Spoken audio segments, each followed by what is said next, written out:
Ini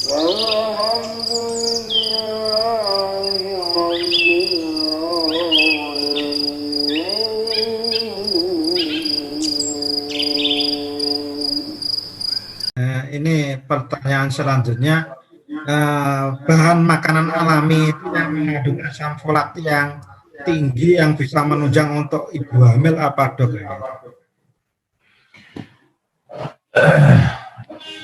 Saya pribadi kalau ibu hamil ada 3 biasanya yang saya sangat sarankan untuk dikonsumsi. Yang pertama madu ya, madu setiap hari konsumsilah madu ya, mungkin 1-3 sendok makan. Kemudian kurma cukup 3 butir sehari, 7 butir sehari ya, cukup insya Allah. Tambahkan dengan minyak-minyakan atau lemak-lemak tak jenuh dari minyak zaitun atau VCO. Ya, di situ setahu saya juga cukup tinggi, ada asam folatnya juga di 3 makanan tadi. Kalau mau tambahkan lagi dengan beberapa jenis kacang-kacangan, ya itu insya Allah membantu juga. Itu biji-bijian ya, itu juga membantu asam folat ya. Seperti itu ya. Ya, ini waktunya tinggal 4 menit lagi nih. Sebisanya ini minum jahe, campuran jahe dan jahe itu malah justru memang untuk meningkatkan stamina, tapi malah justru tensinya itu bisa drop, itu bagaimana dok? Ya, jadi gini, akseptabilitas tiap orang itu kadang-kadang memang tidak sama ya bro sekalian ya. Mungkin jadi sinilah kita perlu belajar mengenal diri kita sendiri ya. Saya pernah sampaikan misalkan orang-orang yang minum infus water ya. Infus water itu kan ya buah-buahan yang direndam ya, mungkin Bapak Ibu lebih paham tuh kan. Dalam air dalam jangka waktu tertentu berapa jam gitu.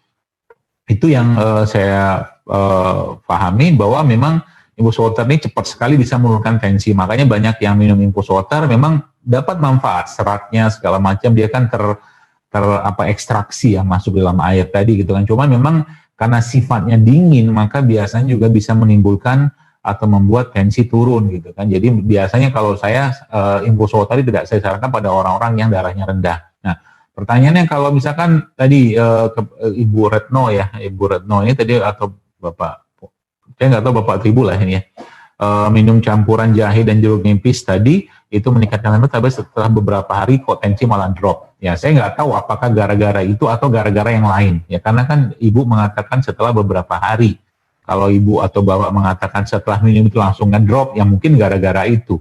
Setelah beberapa hari itu kan bisa jadi karena aktivitas atau apapun. Nah, tapi ala kulihal kalau saya berpikir lebih baik kalau sudah misalkan tensi ngedrop, ya udah naikin aja tensinya. Ya, cara paling gampang naikin tensi bagaimana? Ya asupin garam, ya garam-garam mineral ya.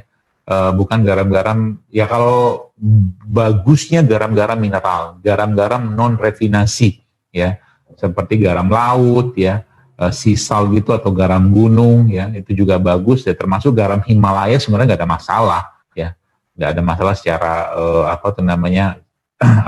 kandungannya sebenarnya. Cuman kalau ada garam,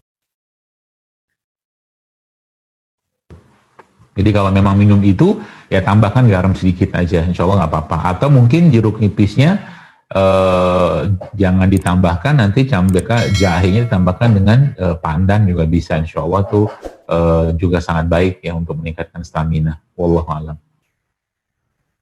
Ya, ini kurang 2 menit. Ini ada pertanyaan, cara memadukan makanan yang sehat dikonsumsi untuk orang-orang yang mengalami sakit atau sedang sakit diabetes mellitus itu apa dok gitu? Bagaimana cara memadukan makanan sehat ini konsumsi orang-orang mengalami sakit atau sedang sakit misalkan diabetes? Ya, secara umum ya, ya kalau kita bicara tentang pola makan yang seimbang ya, pola makan seimbang itu kan ada proteinnya, ada karbonya, ada seratnya ya, termasuk juga probiotik juga bisa Anda berikan ya kepada orang-orang sedang sakit tadi ya. Contoh misalkan ya, protein dari mana? Ya dari ikan-ikanan misalkan, itu juga baik tuh. Kemudian karbohidrat dari karbohidrat yang bukan karbohidrat atau karbo refinasi seperti nasi putih gitu kan. Nasi putih kan sebenarnya itu bagus, tapi ketika sudah mulai kehilangan pembungkus kulitnya dia jadi masalah gitu kan, seperti itu. Jadi karbonya diganti dengan karbo-karbo yang kompleks kayak nasi merah, beras merah atau beras hitam, beras coklat gitu kan. atau kentang-kentangan juga nggak apa-apa. Seperti itu. Jadi kalau DM ya, kalau kencing manis ya tentunya kita membatasi ya karbo-karbo yang sifatnya bisa meningkatkan gula darah ya, seperti tepung-tepungan ya, atau mungkin gula pasir ya. Dan pada orang DM saya pribadi lebih menyarankan untuk, kalau saya sih ya lebih menyarankan untuk jangan mengkonsumsi gula-gula buatan ya. Lebih baik Anda tetap asup karbohidrat, tapi karbohidrat yang masih kompleks, yang masih alami, itu insya Allah lebih baik lah daripada mengkonsumsi gula-gula buatan seperti aspartam seperti itu. Saya pribadi tidak menyarankan sih ya, seperti itu. Jadi itu ya mungkin yang bisa saya sampaikan.